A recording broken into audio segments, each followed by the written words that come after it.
अच्युतं केशवं रामनारायणं कृष्णदामोदरं वसुदेवं भजे कृष्णदामोदरं वसुदेवं भजे। इंडियंस हैं वो तो मतलब बुतपरस्त लोग हैं सारे के सारे। इस्लाम पहले था या हिंदुइज्म ज़्यादा पहले पुराना धर्म? अगर ये देखा जाए तो डेफिनेटली फिर हिंदुइज्म जो है ना वो ज़्यादा पुराना है। सच बात पूछें तो इंडियन कल्चर है ही अच्छा है। अच्छा, किस लिहाज से? बुरा है ही नहीं है। जितना प्यार मोहब्बत हिंदुस्तान के लोगों में है वो किसी भी पूरी दुनिया में नहीं है। जब भी हम बात करते हैं इंडिया की तो कहा जाता है कि ये जी चाणक्य के मानने वाले हैं, ये कौटिल्य के मानने वाले हैं। काश के हम भी चाणक्य को मानने वाले होते। चाणक्य एक बहुत अजीम आदमी था जी। ऑलमोस्ट पाकिस्तान को भी इंडियंस ही काउंट किया जाता है। पाकिस्तान, बांग्लादेश और India, I think they are considered the same country. तो आज भारत में उन्होंने ऐलान कर दिया 2035 तक वो स्पेस स्टेशन बनाने जा रहे हैं और 2040 तक वो मैन्ड मिशन लेके जा रहे हैं चांद के ऊपर। इस पूरी दुनिया को अगर सिविलाइजेशन, संस्कार, विजन, फोकस, सक्सेसफुल का मंत्र अगर किसी से सीखना है तो वो सनातनियों से सीखे। सऊदी अरब में तो मंदिर बना दी ना उन्होंने, वहाँ पे क्लब भी बन गए हैं, वहाँ पे डांस हो रहे हैं। अब पिछले दिनों में इंडिया की आई हुई थी वो, वहाँ पे वो स्मृति ईरानी, उसको मस्जिद नबी का विजिट करवाया। क्या लोग ये गफलत की तरफ पड़े हुए हैं। पाकिस्तान के कल्चर की बात करें तो इस वक्त पाकिस्तान आइडेंटिटी क्राइसिस से गुजर रहा है। पाकिस्तान का अपना कोई कल्चर नहीं है, बल्कि हम मिला जुला पूरी दुनिया का कल्चर अडॉप्ट किए हुए हैं। मुल्क के लिए भी हम ही रहेंगे। मैं तो कहती हूँ ऐसे लोगों को ना चुराहे में सजा मिलनी चाहिए, लोगों को सबक मिले कि हमारा आइन होना चाहिए। जय नमस्कार दोस्तों। तो दोस्तों जैसा वीडियो में आपने देखा स्टार्टिंग में कि जर्मनी सिंगर कैसे मोदी जी के साथ भजन कर रही है और मोदी जी भी उसके साथ भजन कर रहे हैं।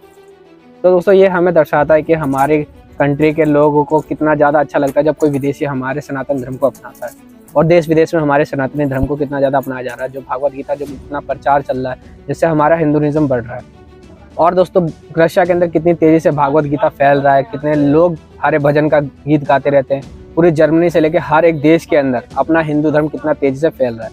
और दोस्तों दूसरी तरफ पाकिस्तान कभी भी हमारे हिंदू धर्म को नहीं अपनाता, वो जर्मनी या रशिया अदर स्टेट के अपनाता और अपने इस्लाम को सबसे ज़्यादा मानता है। पर हालांकि देखा जाए तो अभी आज के टाइम में भारत ही सबसे आगे है। पाकिस्तान की कोई हैसियत तो नहीं कि हमारे आसपास भी हो सके और कर्जे में डूब रही है, और यही भारत हर एक देश हमारे भारत के साथ मिलकर काम करना चाहती है, बिजनेस करना चाहती है। हमारे स्टूडेंट ने हर एक देश में जाकर अपना नाम कर दिया, और पाकिस्तान के स्टूडेंटों ने अब तक कुछ भी नहीं किया। उनको जाना जाता है सिर्फ टेररिस्ट के नाम से। तो दोस्तों आइए देखते हैं पाकिस्तान मीडिया का इसके ऊपर क्या रिएक्शन है। इंडिया जो है ना वो इस वक्त एक सुपर सीट कर रहा है दुनिया में, ठीक है। अब ये जो अमेरिकन ब्लॉक है, वेस्टर्न ब्लॉक है, ये सारा इंडिया के सपोर्ट में है, इंडिया के फेवर में है।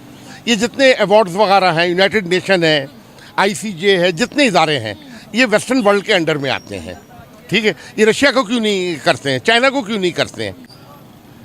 तो वो एक दूसरी इंडिया की अपनी एक इम्पोर्टेंस है, दुनिया की तीसरी बड़ी इकनॉमी है, सबसे बड़ी जमहूरियत है, ठीक है। तो उनका एक मुकाम है दुनिया में। आप मिडिल ईस्ट में देख लें, उसकी डिप्लोमेसी देख लें कि और मिडिल ईस्ट वाले उसको मस्जिद बना के देख रहे हैं, डिप्लोमेसी है, ठीक है। अफगानिस्तान की क्यों नहीं कोई अहमियत है, ठीक है। सोमालिया की क्यों नहीं है, ठीक है। ये आज की दौर में ये जो गरीब, पसमानदा, जाहिल, भिकारी जो ममालिक है ना, ये दुनिया ने इनको आउट कर दिया। इनके पासपोर्ट पे नो एंट्री का वो लग गया है धब्बा, ना वीज़ा मिलता है ना कुछ मिलता है, ठीक है। पूरे मिडिल ईस्ट से पाकिस्तानी लेबर को निकाल कर हमारी लेबर जो है ना स्किल्ड नहीं है, ठीक है। वो स्किल्ड लेबर ले रहे हैं, इंडिया से मिल रही है, बांग्लादेश से मिल रही है, चाइना से मिल रही है, कोरिया से मिल रही है। हम लोग फारिग हो रहे हैं, ठीक है। इंडिया जो है ना हर मामले में आगे जा रहे हैं। दुनिया की सबसे बड़ी जो IT एक्सपोर्ट इंडस्ट्री है वो इंडिया के अंदर है, ठीक है। तो टूरिज्म में हर शोबे में वो आगे जा रहे हैं। ये वो अवार्ड डिजर्व करते हैं? सर इसमें डिजर्व पे तो किसी को कोई चीज़ नहीं मिलती, इसमें डिजर्विंग की बात नहीं है, ये उसको फेवर करने की बात है। फेवर कैसे? हाँ सर, वो इंडिया की इतनी बड़ी मार्केट है। अगर हम देखें ना तो कोई भी कंट्री क्राइसिस में होती है, फॉर एग्जांपल तुर्की क्राइसिस में था तो उसकी हेल्प की, श्रीलंका क्राइसिस में था उसकी हेल्प की, अफगानिस्तान, बांग्लादेश, हिस्ट्री उठा के देख ले। जब से बना है कभी क्राइसिस में नहीं आया है। उनको अगर कोई क्राइसिस आई है तो उन्होंने खुद फेस किया, दुनिया से उन्होंने हाथ नहीं फैलाया है, ठीक है, ये भी तो एक कैरेक्टर तो देखे ना, एक नेशनल कैरेक्टर भी तो देखे। IMF के पास वो गए थे 90s में, बहुत पहले, ठीक है, मगर उसमें डिपेंडेंट नहीं थे, ठीक है। उन्होंने वो महात्मा गांधी का, नेहरू का, इनका फार्मूला लेके आज तक वो चले और आज इस मुकाम पे पहुंचे हैं, ठीक है। तो एक वो क्राइसिस, वो भी बहुत बड़ी क्राइसिस से निकले। इतनी बड़ी गुर्बत वाली आबादी, आज उनके 20 सूबों में गुर्बत ग्राफ 0 है, ठीक है। उनके पास इतने रिसोर्सेज हैं कि एग्रीकल्चर सेक्टर को, इंडस्ट्रियल सेक्टर को वो फुल सब्सिडी दे रहे हैं, बिजली में, गैस में, ठीक है। इस वजह से उनकी प्रोडक्शन बढ़ रही है, आमदन बढ़ रही है, एक्सपोर्ट बढ़ रही है। और दूसरा, ये जो पीस कमेटी की आपने बात की है कि इंडिया इतनी बड़ी मार्केट है, वेस्टर्न वर्ल्ड की तमाम प्रोडक्ट, तमाम इंडस्ट्री इंडिया के अंदर काम कर रही है, ठीक है। पूरी दुनिया को इंडिया से ना बेनिफिट मिल रहा है, ठीक है।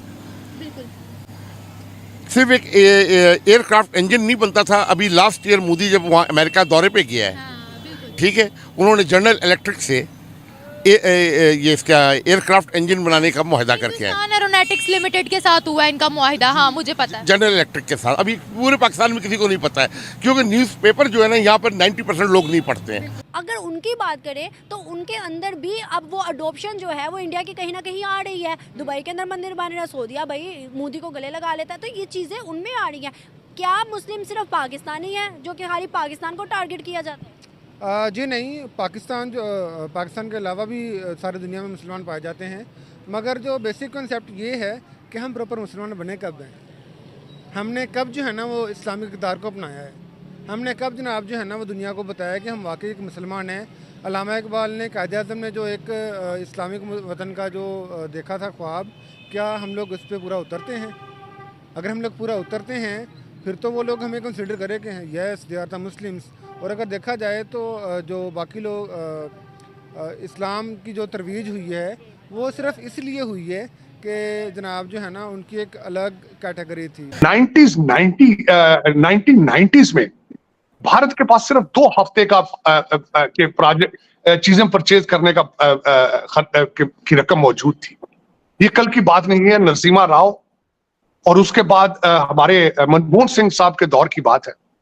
लेकिन आज देखें, आज के इतने 1990 से और आज के इंडिया, आज के भारत में क्या फर्क नजर आ रहा है।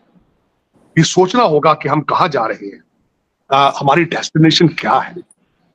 हमें जंगों से निकल के आईटी, इंफॉर्मेशन टेक्नोलॉजी पे जाना होगा। हमें सीखना होगा कि दुनिया तरक्की किस तरह कर रही है। हमें गैरिजन स्टेट से निकलकर एक्सपोर्ट स्टेट बनना होगा। हमें गैरिजन स्टेट से निकल के बच्चों को मैथ और इंग्लिश पढ़ाना होगा, वरना गुजारा नहीं है। आपने आज की जिस तरह एक मिसाल आप दे रहे थे भी कि किसी खातून के लिबास के ऊपर सिर्फ हलवा लिखा हुआ था, जिसका मतलब है खूबसूरत या मीठा होना, खूबसूरत। तो आपने किसी एक मेरा पाकिस्तानी वतन अजीज का भाई पिस्तल लेके वहां पहुंच गया, कहता मैंने अभी इसको गोली मारनी। ये किस मजहब में आपको इसकी चीज की इजाजत है कि किसी को मार के, किसी जानवर को भी मार के आप खुदा को खुश करने का आपका प्लान है? ये किस तरह पॉसिबल है? मैं ये समझता हूं कि अगर दुनिया के किसी मजहब में भी अगर ये चीजें चल रही हैं, you need to understand that religion. आप उसकी फिलॉसफी को समझ नहीं पा रहे हैं। और ये जो जिस तरीके से हो रहा है, और जो खास कर ये रेडिकलाइजेशन का जो आइडिया इटसेल्फ है, इट इज हर्टिंग 1.9 बिलियन मुसलमान, आप ना सिर्फ पाकिस्तान में 1.9 बिलियन मुसलमान हैं। उनकी स्टोरियां इस वक्त मशहूर हैं। मैं एक आज सुबह मुझे पता चला है अलजायर के अंदर जो एक नई दुनिया की सबसे बड़ी मस्जिद बनाने की कोशिश की जा रही है, जिसका ठेका चाइना के पास है, और उसके बनाने के अंदर करप्शन है कि उसके नजर आ रहे हैं। कहते हैं अफ्रीका के सबसे बड़े मीनार होंगे, अफ्रीका की सबसे बड़ी मस्जिद होगी। जब वो मस्जिद को मैंने उसकी देखा, साथ ही मुझे इलामा इकबाल का शेर नजर आ गया कि मस्जिद तो बना दी पल भर में ईमान की हरारत वालों ने, मन अपना पुराना पापी है, बरसों में नमाजी बन न सका। मनों के अंदर चोर है, मन हमारे काले हैं। मस्जिदें बना के हम समझते हैं कि शायद हम खुदा की खुशनुदी ले लेंगे। तुम किस तरीके से खातून को। अगर दोस्तों आपको वीडियो अच्छी लगी हो तो प्लीज इसको लाइक कर देना, कमेंट जरूर करना, अपनी राय जरूर बताना कि क्या लगता है क्या होगा, और सब्सक्राइब कर लेना ऐसी न्यूज़ देखने के लिए। और दोस्तों 1 लाइक जरूर कर देना, क्योंकि यार वीडियो बहुत मेहनत से बनती है, बहुत ज़्यादा रिसर्च करके लाना पड़ता है, बहुत मेहनत लगती है। तो आपका 1 लाइक मेरा कॉन्फिडेंस बढ़ा देगा। बाकी मिलता है अगली वीडियो में। जय हिंद, जय भारत।